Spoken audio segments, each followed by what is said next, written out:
आज बहुत सारे लोग ऐसे हैं जो खुद बोलते हैं कि हम तो भाजपा को वोट ही नहीं देते, हम तो इसको वोट देकर आए, हमें समझ नहीं आता। आज की डेट में आप एक 100 सर्वे करवा लो, 100 लोगों का सर्वे करवा लो कि उस ब्लॉक में लोगों ने वोट किसको दिया, तो आपको 60 लोग मिलेंगे जो बोलेंगे जी हमने फलाने फलाने आदमी को दिया।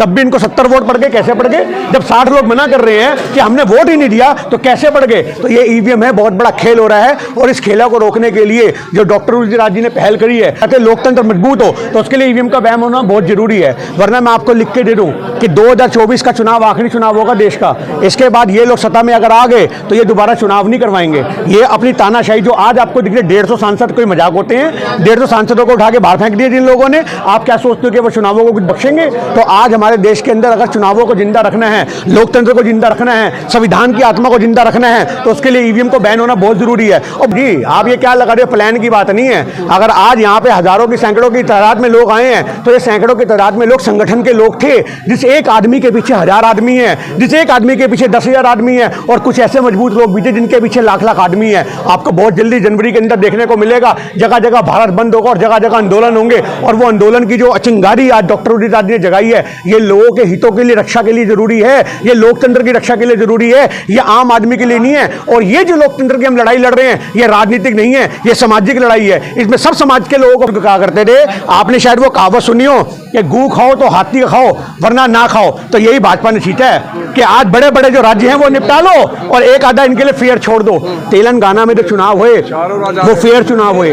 अगर यही फेयर चुनाव आपको राजस्थान में, छत्तीसगढ़ में देखने को मिलते तो एक तरफा जीत होती बाकी राज्यों की भी, बाकी जो नीतियां लड़ रही थी, बाकी जो राजनीतिक दल लड़ रहे थे उनकी जीत होती। मैं ये नहीं कहता कांग्रेस की, कोई भी जीतता, पर इनके पास तो पहले है। अरे राजस्थान में इतना बड़ा खेला हो गया, आज के टाइम में जितने सर्वे करने वाले कहते हैं हम नंबर 1, हम नंबर 1, हम नंबर 1, आज तक नंबर 1, ये फलाना नंबर 1। अरे सारे नंबर 1 के सर्वे फेल हो गए। कैसे फेल हो गए? क्योंकि ईवीएम जीत गई। आज कांग्रेस चुनाव नहीं आ रही, आज ईवीएम चुनाव जीती है। आज की डेट में आप याद रखो कि जब तक ईवीएम जिंदा है, जब तक लोकतंत्र की हत्या होती रहेगी। अगर लोकतंत्र को जिंदा करना है तो ईवीएम को था, वो ये था कि जनता को जोड़ा जाए। आज पूरे देश की ये लड़ाई है। ये लड़ाई सिर्फ और सिर्फ राजनीतिक नहीं है, ये लड़ाई एक सामाजिक लड़ाई है। जब तक ईवीएम रहेगा लोगों के हितों को कुचला जाएगा। आज अगर जनता को अपने हितों की रक्षा करनी है, आज हम चाहते हैं कि देश का भला हो, हम चाहते हैं लोकतंत्र मजबूत हो, तो उसके लिए ईवीएम का बैन होना बहुत जरूरी है। वरना मैं आपको लिख के दे दूं कि 2024 का चुनाव आखिरी चुनाव होगा देश का। इसके बाद ये लोग सत्ता में अगर आ गए तो ये दोबारा चुनाव नहीं करवाएंगे। ये अपनी तानाशाही जो आज आपको दिख रही है, 150 सांसद कोई मजाक होते हैं? 150 सांसदों को उठा के बाहर फेंक दिए जिन लोगों ने। आप क्या सोचते हो कि वो चुनावों को कुछ बख्शेंगे?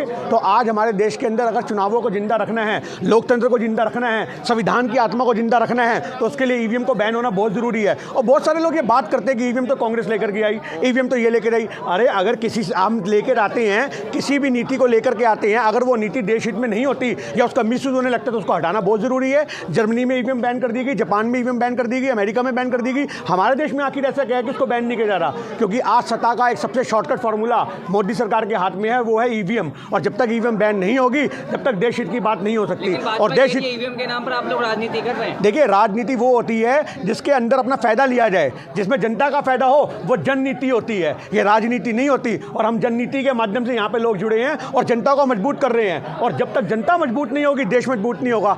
आम नेता की क्या औकात है आप बताइए मुझे? अगर मैं एक नेता हूँ और मेरे साथ अगर लोग ही नहीं है तो मेरी क्या वैल्यू है? तो आज की डेट में लोगों को संगठित करना पड़ेगा, लोगों को जोड़ना पड़ेगा, संगठन को मजबूत करना पड़ेगा। इतने कम समय है, आप कैसे जो है ईवीएम पे देखिए कम समय नहीं बोल रहा। आप एक छोटी सी बात को आप याद रखिए, लोग कम नहीं है और वक्त कम नहीं होता। एक दिन में, एक रात में जज्बात बदल जाते हैं। आज बहुत सारे लोग ऐसे हैं जो खुद बोलते हैं कि हम तो भाजपा को वोट ही नहीं देते, हम तो इसको वोट देकर आए, हमें समझ नहीं आता।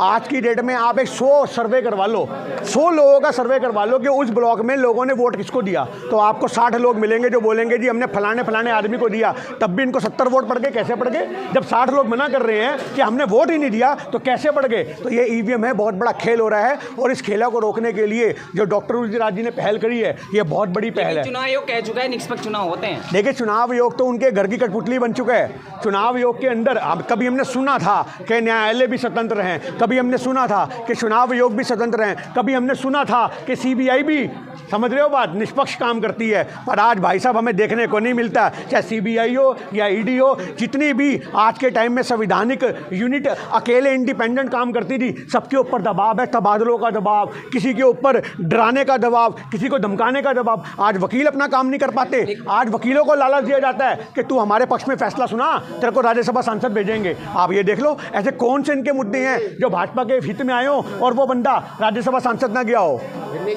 अभी उदित राज जी ने भाषण में कहा कि हमें ऐसे लोगों की ज़रूरत है जो अगर ईवीएम से वोटिंग होती है तो हम उसको तोड़ सकें। तो क्या ईवीएम को तोड़ने की आगे का प्लान रहेगा? देखिए जी, ईवीएम खत्म कर देंगे हम जी। आप ये क्या लगा रहे हो, प्लान की बात नहीं है। अगर आज यहाँ पे हज़ारों की सैकड़ों की तादाद में लोग आए हैं तो ये सैकड़ों की तादाद में लोग संगठन के लोग थे। जिस एक आदमी के पीछे 1000 आदमी है, जिस एक आदमी के पीछे 10,000 आदमी है, और कुछ ऐसे मजबूत लोग भी थे जिनके पीछे लाख लाख आदमी है। आपको बहुत जल्दी जनवरी के अंदर देखने को मिलेगा, जगह जगह भारत बंद होगा और जगह जगह आंदोलन होंगे। और वो आंदोलन की जो अचिंगारी आज डॉक्टर उदित राज ने जगाई है, ये लोगों के हितों के लिए, रक्षा के लिए ज़रूरी है, ये लोकतंत्र की रक्षा के लिए ज़रूरी है, ये आम आदमी के लिए नहीं है। और ये जो लोकतंत्र की हम लड़ाई लड़ रहे हैं, ये राजनीतिक नहीं है, ये सामाजिक लड़ाई है। इसमें सब समाज के लोगों को भागीदार होना पड़ेगा और उसका हिस्सा बनना पड़ेगा। बूथ स्तर पर तोड़ेंगे आप कह रहे हैं, बूथ स्तर पर क्या तोड़ने की प्लानिंग की बात हो? देखिए जी, बूथ स्तर पे तोड़ने का मतलब सिंपल सा है कि क्षेत्र के लोगों को जगाया जाएगा। आज गली गली जाकर के हम लोग मीटिंगें करेंगे, गली गली जाकर के आंदोलन करेंगे, लोगों को एकजुट करेंगे। जो लोग हताश हैं, जो हिम्मत हार चुके हैं, जिनको लगता है भाजपा का कोई तोड़ नहीं है, आज उन लोगों के अंदर हिम्मत जगाना, उन लोगों के हौसलों को बुलंद करना, ये हमारी सबसे बड़ी मंशा है। हमारी मंशा राजनीतिक नहीं है, हमारी मंशा समाज को बचाने की है। अगर देश जिंदा रहेगा, लोकतंत्र जिंदा रहेगा,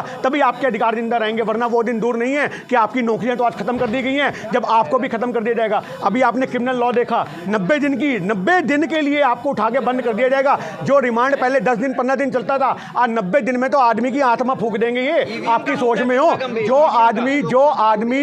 आदमी आज की डेट में जुर्म नहीं भी कबूल रहा, वो भी कहेगा हाँ जी हाँ मैंने कबूल लिया, हाँ जी मैंने कबूल लिया। 90 दिन का टॉर्चर कर देगी पुलिस। आप क्या लगा रहे हो? तो क्या लोकतंत्र को बचाने के लिए कैसे बचेगा? जरूरी है? देखिए, लोकतंत्र बचाने का मतलब है लोगों की शक्ति, लोगों को जोड़ना, और यही तो लोकतंत्र होता है। आप किसको लोकतंत्र मानते हो? क्या किताबी बातों को लोकतंत्र मानते हो? आप किसको मानते हो जननीति? आप किसको मानते हो लोकनीति? लोकनीति और लोकतंत्र का मतलब होता है जहां पे लोग एकजुट हो जाते हैं। और अभी जंतर मंतर पे आपने देखा कि कांग्रेस ने भी सारे गठबंधन को जोड़ करके अपनी आवाज को बुलंद किया। ये राजनीतिक दलों की कुछ मजबूरी हो सकती है, पर समाज की कोई मजबूरी नहीं होती। समाज खुल के अपनी बात रखता है और हम इस सामाजिक मंच के माध्यम से अपनी आवाज को जनता तक लेकर जाएंगे। लेकिन तेलंगाना में आप जीत जाते हैं तो वहाँ ईवीएम की बात नहीं होती। बिल्कुल ऐसा होता है। हाँ, आपकी बात को बहुत तहे दिल से हम शुक्रिया करते हैं कि आपने ये मुद्दा उठाया। मेरे भाई, आज की डेट में एक निष्पक्ष दिखाने के लिए ऐसा काम होता है। हमारे बड़े बुजुर्ग कहा करते थे, आपने शायद वो कहावत सुनी हो कि गू खाओ तो हाथी खाओ वरना ना खाओ।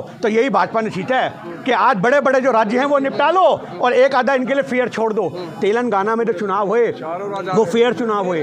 अगर यही फेयर चुनाव आपको राजस्थान में, छत्तीसगढ़ में देखने को मिलते तो एक तरफा जीत होती बाकी राज्यों की भी। बाकी जो नीतियां लड़ रही थी, बाकी जो राजनीतिक दल लड़ रहे थे, उनकी जीत होती। मैं ये नहीं कहता कांग्रेस की, कोई भी जीतता, पर इनके पास तो पहले है। अरे राजस्थान में इतना बड़ा खेला हो गया। आज के टाइम में जितने सर्वे करने वाले कहते हैं हम नंबर वन, हम नंबर वन, हम नंबर वन, आज तक नंबर वन, ये फलाना नंबर वन। अरे सारे नंबर वन के सर्वे फेल हो गए। कैसे फेल हो गए? क्योंकि ईवीएम जीत गई। आज कांग्रेस चुनाव नहीं आ रही, आज ईवीएम चुनाव जीती है। आज की डेट में आप याद रखो कि जब तक ईवीएम जिंदा है, जब तक लोकतंत्र की हत्या होती रहेगी। अगर लोकतंत्र को जिंदा करना है तो ईवीएम को बैन करना बहुत जरूरी है। और ईवीएम बैन की जो पहल हम लोगों ने करी हुई है, ये गली गली जाएगी, ये देश के हर कोने में जाएगी। यहाँ पे राजस्थान के लोग आए, यहाँ पे छत्तीसगढ़ के लोग आए, यहाँ मध्य प्रदेश के लोग आए, यहाँ यूपी के लोग आए, यहाँ दिल्ली के लोग आए, यहाँ उत्तराखंड के लोग आए। सभी लोग अपने आप में धुरंधर थे और उन सभी धुरंधर लोगों से हमारी गुजारिश है कि रणभूमि में उतर जाओ और जमीन पे उतर जाओ और जमीन पे उतर करके आज देश को इतना मजबूत कर दो कि जिस ईवीएम का रोना रो करके ये लोग जीते सत्ता में आकर के, उस ईवीएम को ही बंद कर दो। 2024 का चुनाव 400 पार जाने वाला है, बीजेपी कह रही है। आप लोग कैसे उनसे? वो तो ईवीएम के भरोसे तो कह रही है। कि आज ईवीएम के भरोसे आदमी कहता है कि देखो मैं ये करके दिखाऊंगा, देखो मैं वो करके दिखाऊंगा। जब आपको पता हो ना कि आपके पास जो बंदूक है उसमें सिर्फ खाली खांचे हैं और गोली नहीं है और मेरे पास फुल लोडेड है, तो मैं कहूँगा आजा ललकार देता हूँ, किस कोने में आएगा मेरे से मुकाबला कर ले, क्योंकि मैं तो जानता हूँ कि तेरी बंदूक में गोली नहीं है और मेरी फुल लोडेड है। तू यूँ हवा हवा करता रह जाएगा, मैं ठोक के निकल जाऊँगा। आज वही वाली बात है कि ईवीएम के माध्यम से वो देश को ठोक रहे हैं और उस देश को ठोकने से हमें बचाना है और हम लोगों को मजबूत होकर के लड़ना पड़ेगा। आज जो लोग, आप बता रहा हूँ, आज कितने एससी समाज के लोग ले लो, दलित समाज के लोग ले लो, माइनॉरिटी के लोग ले लो, मोहम्मदन लोग ले लो, इन्होंने सब कमजोर लोगों को दबाना शुरू कर दिया है। और आज आज ये सोचते हैं कि हम अपनी बहुसंख्य होने की वजह से किसी को दबा लेंगे, तो इनकी गलतफहमी है। आप याद रखना, जब चिंगारी आग बनती है ना तो अच्छे अच्छे राजमहल को आग लगा देती है। आज हम लोगों के मन में जो चिंगारी है, जो देश को मजबूत करने की आग है, इस आग को हमें आगे लेकर के जाना है। और ये आग जब तक भारत के कोने कोने तक नहीं पहुंचेगी, हम लोग शांत नहीं बैठेंगे।